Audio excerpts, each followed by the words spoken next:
Radhe Radhe everyone.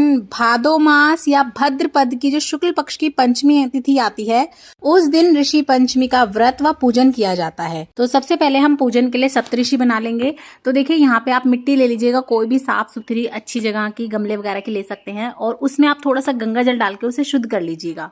उसके बाद आप जो है 7 सप्तऋषि बनाएंगे। तो इस तरह से आप आकार दे सकते हैं, कोई भी आप चाहे तो अच्छे से प्रॉपर मूर्ति भी बना सकते हैं, पर यहाँ पे बस मैं इस तरह से पिंडी रूप में ही बना रही हूँ। तो मैंने यहाँ पे सप्तऋषि बना लिए हैं और एक हम बना लेंगे माता अरुंधति। तो थोड़ा मैंने इन्हें गोलाकार दे दिया है। आप चाहे तो इसकी जगह पे सुपारी से भी बना सकते हैं। और अगर आपने गुरु बनाए हुए हैं, कोई गुरु हैं आपके, तो आज के दिन आप उनको जरूर से पूजा में बिठाएं, उनका पूजन जरूर करें। उसके बाद आप चाहे तो लीप सकते हैं सीधा जमीन पे और उस पे पूजन कर सकते हैं, या फिर आप कोई पाटा चौकी ले लें, या फिर इस तरह से आप प्लेट भी ले सकते हैं। तो देखिए सबसे पहले मैंने स्वास्तिक पूर लिया है यहाँ पे, और सबसे पहले आसन देके हम हमारे भगवान गणपति को विराजमान कर लेंगे, क्योंकि कोई भी पूजा इनके बिना तो पूर्ण होती ही नहीं है। उसके बाद थोड़ा सा फूलों का आसन दे दिया है यहाँ पे मैंने, और जो हमने सप्तऋषि बनाए थे हम उनको आसन दे देंगे। और यहीं पर मैंने थोड़े से फूलों का आसन देके माता अरुंधति जो बनाई थी वो भी यहाँ पे विराजमान करा दी हैं।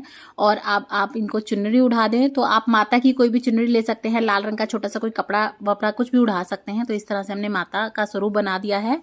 उसके बाद सबसे पहले हम अपनी जोत जोड़ लेंगे। तो आप शुद्ध देसी घी का हो सके तो दिया जरूर से अर्पण करें। तो यहाँ पे मैंने अपनी जोत जोड़ ली है। तो जोत जोड़ के आप हाथ जरूर जोड़े। उसके बाद सर्वप्रथम हम तिलक कर लेंगे गणपति भगवान को रोली से, और माता अरुंधति को भी हम इस तरीके से रोली से जो है तिलक करेंगे। और जो हमने सप्तऋषि बनाए हैं उन्हें हम यहाँ पे चंदन से तिलक करेंगे। और जैसे कि मैंने आपको बताया, अगर आपके कोई गुरुजन है तो आप उन्हें जरूर से पूजा में बिठाएं, उनको भी अच्छे से आप तिलक वगैरह करें। उसके बाद देखिए सभी को तिलक करने के बाद हम वस्त्र रूपी कलावा अर्पण करेंगे। आप चाहे तो जनेऊ भी अर्पण कर सकते हैं।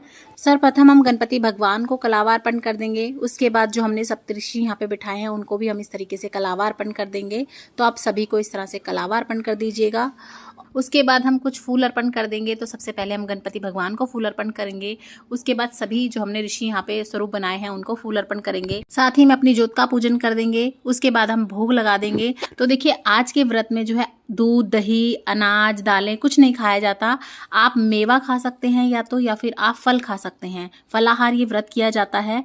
तो आप मेवों का, पंचमेवाओं का भोग लगा सकते हैं, फल का लगा सकते हैं। इस तरह से हम जो है भोग लगा देंगे।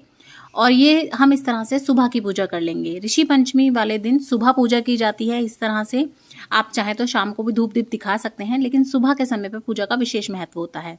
तो देखिए मैंने फलों का भोग लगा दिया है, पंचमेवा का भोग लगा दिया है। साथ ही में आप कुछ दक्षिणा जरूर से रख दें, ताकि अगर कोई कमी या त्रुटि रह गई हो तो दक्षिणा उसे पूर्ण कर देगी। उसके बाद देखिए हम धूप दिखा देंगे। तो अच्छे से हमने धूप दीप दिखा के इस तरह से पूजन कर लेना है। उसके बाद देखिए यहीं पर बैठकर आपको जो है कथा करनी होती है।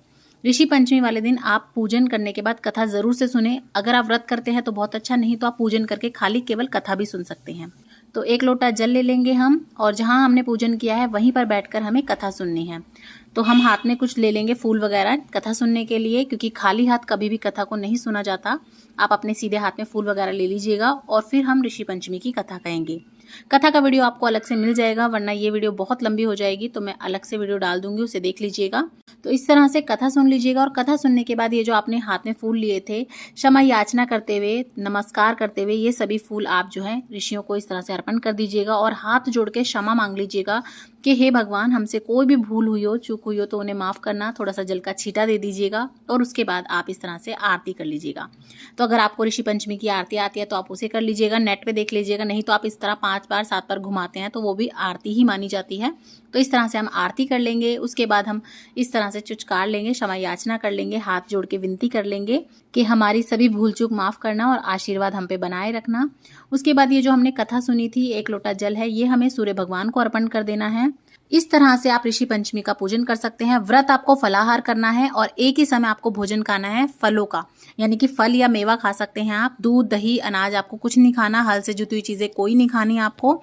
इस तरह से आप ऋषि पंचमी का पूजन कर सकते हैं। ऋषि पंचमी का व्रत बहुत ही महत्वपूर्ण और खास बताया गया है। ऐसा माना जाता है कि ऋषि पंचमी का व्रत व पूजन करने से मनुष्य जन्म मरण के चक्रव्यूह से मुक्त हो जाता है। ऐसा माना जाता है कि मासिक धर्म में महिलाओं द्वारा धर्म कर्म के कार्य को वर्जित माना जाता है, और कई बार जाने अनजाने में भूल चूक हो जाती है, गलती से जो है कुछ अगर दोष लग भी जाता है, तो ऐसा माना जाता है कि ऋषि पंचमी का अगर आप पूजन व्रत करते हैं, कथा सुनते हैं, तो आपको उस दोष से मुक्ति मिलती है। तो इस तरह से आप ऋषि पंचमी का पूजन कर लेंगे, व्रत करेंगे तो बहुत अच्छी बात है, नहीं तो खाली आप पूजन करके कथा सुन सकते हैं। उसके बाद जब आपका दिया संपूर्ण हो जाता है तो उसके बाद जो है आपको विसर्जन करना होता है। तो विसर्जन आप घर पे बहुत सारे तरीके से कर सकते हैं। आप देखिए इस तरह से किसी साफ बर्तन में पानी वगैरह ले लें। अगर आपके पास कोई नदी तालाब वगैरह है तो फिर आप उधर ही विसर्जन करें। हो सके तो आप आज के दिन गंगा जी में स्नान भी कर लें, लेकिन अगर ऐसा कुछ नहीं है तो आप अपने घर पे इस तरह से पानी ले लें और उसमें भी आप इस तरह बहुत ही सरल तरीके से विसर्जन कर सकते हैं। तो इस तरह से हम जो घर में हमारा पानी है उसी में थोड़ा गंगा जल डाल लेंगे और इस तरह से उनका विसर्जन कर देंगे। और ये जो माता रानी की चुनरी है इसे आप चाहें तो अपने घर में किसी माता वगैरह को उड़ा सकते हैं, या फिर आप चाहें जो इनका भी विसर्जन साथ में कर सकते हैं। और जो गणपति भगवान हमने पूजा में विराजमान किए थे, हम उनको जल का छींटा लगा के फिर से इन्हें अपने मंदिर में विराजमान कर लेंगे। इनकी आप फिर से पूजा कर सकते हैं। और उसके बाद जो हमने यहाँ पे दक्षिणा निकाली थी वो दक्षिणा और साथ ही में जो भी हमने खाने पीने का भोग प्रसाद चढ़ाया था उन्हें आप किसी मंदिर में दान कर सकते हैं, किसी ब्राह्मण को दे सकते हैं, या फिर अगर आप चाहें तो कोई आपके गुरुजन हैं तो आप उन्हें दे के आ सकते हैं, या फिर आप चाहें तो जो बड़े जन हैं आपके घर के आप उन्हें भी दे सकते हैं। क्योंकि देखिए सबसे पहले हम जो शिक्षा प्राप्त करते हैं वो अपने घर के बड़ों से ही करते हैं, वो भी हमारे गुरु ही हैं, तो आप चाहें तो उन्हें भी दे सकते हैं। उसके बाद देखिए जो भी आपका विसर्जन का सामान हो सभी इसमें डाल के आप अपने घर के जो गमले पौधे वगैरह हो या कच्ची मिट्टी हो उसमें डाल सकते हैं। तो इस तरह से आप अपने घर पे ऋषि पंचमी का पूजन कर सकते हैं, व्रत कर सकते हैं। मैंने आपको सभी चीजें बता दी हैं। उसके बाद भी अगर आपको कोई डाउट हो तो आप कमेंट करके पूछ सकते हैं। और अगर आपको वीडियो पसंद आई हो ज्यादा से ज्यादा शेयर कीजिएगा अपने फ्रेंड्स एंड फैमिली के साथ। और अगर अभी तक आपने चैनल को सब्सक्राइब नहीं किया है तो प्लीज सब्सक्राइब जरूर कर ले और कमेंट बॉक्स में जय सिया राम जरूर लिखें। जय सिया राम।